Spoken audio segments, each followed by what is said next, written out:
In this part, we're going to look at the layout and how the designs are the same and differ for the two main within subjects designs that we're encountering in this unit. One is the repeated measures design, and the other is the randomized block design. In a repeated measures design, individuals are measured at each level of the factor. The power of this design is greater than for randomized designs because each subject serves as his or her own control. That's both the good news and the bad news because, as we've talked about before, the disadvantage is multiple treatment interference. So we really have to restrict this design to when multiple treatment interference is not an issue. So let's look at an example of repeated measures, and this is an example that we're actually going to analyze the data for. It comes from this particular article here, the European Journal of Applied Physiology in the year 2000.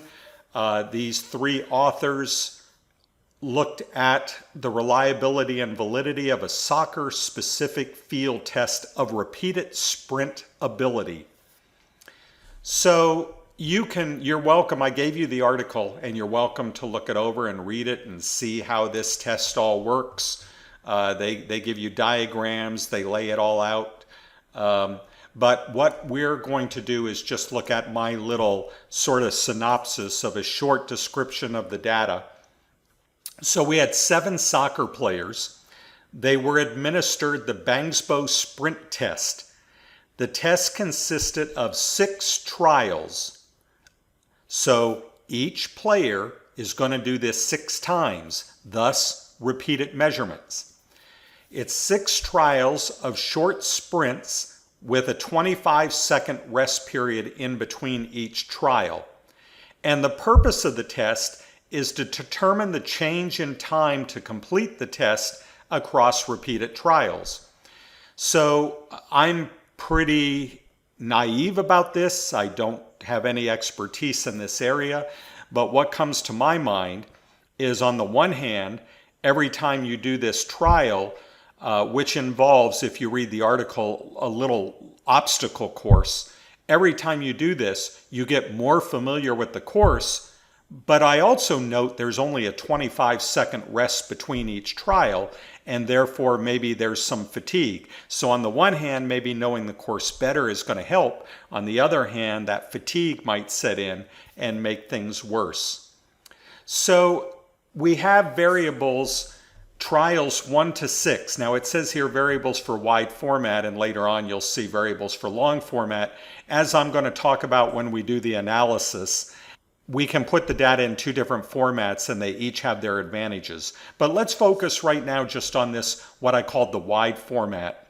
So we have an ID for the soccer player, and then we have their mean sprint time in seconds for each of the 6 trials. So this is what it looks like. So we have 6 different conditions, as it were. 1, 2, 3, 4, 5, 6. But it's not different people in each condition. That would make it a between subjects factor. It's the same people in all 6 conditions, namely those 7 soccer players. They do this all 6 times. So this is an example of repeated measures. Now, when I say here in the second bullet, the power of this can be better or greater than for randomized designs, you have seen this because down here I showed you that in a between subjects design, all we have is the variation between individuals within each condition. But when you're in a within subjects design, you can remove variation of people. If you take their averages across all the conditions and look how much variation there is, you can remove that, and then you have something left over, but that something left over is smaller than the residual between people. So that MS, what I say other here, and by the way, that's an informal, we're still going to call it residual, but it's going to be a different kind of residual than this one up here.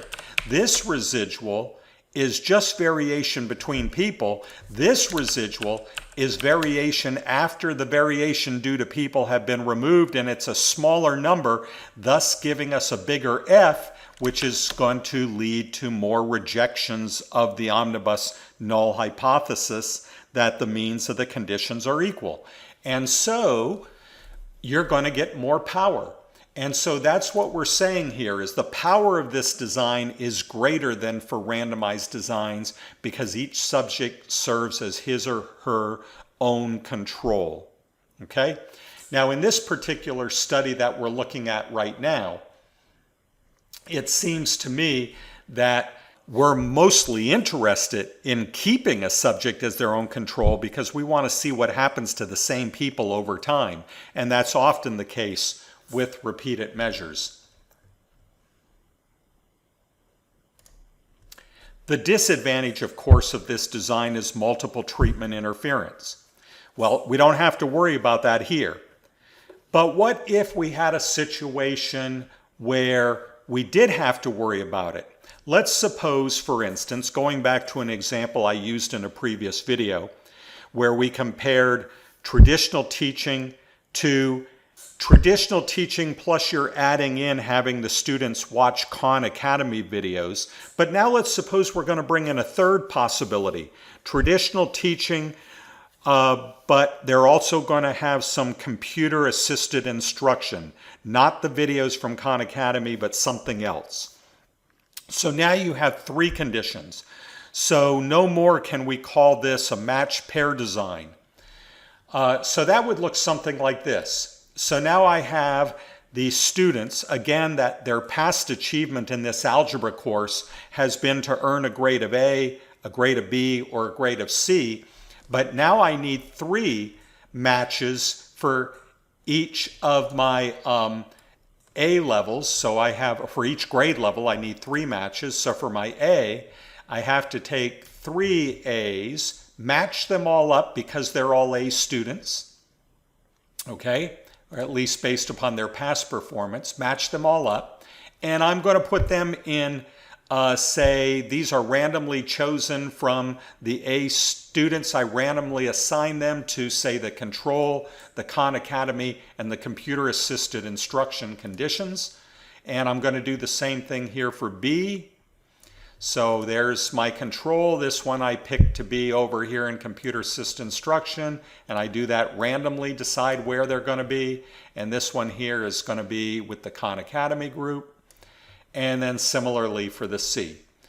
Okay, so we now end up with three students in each condition, and we have three conditions.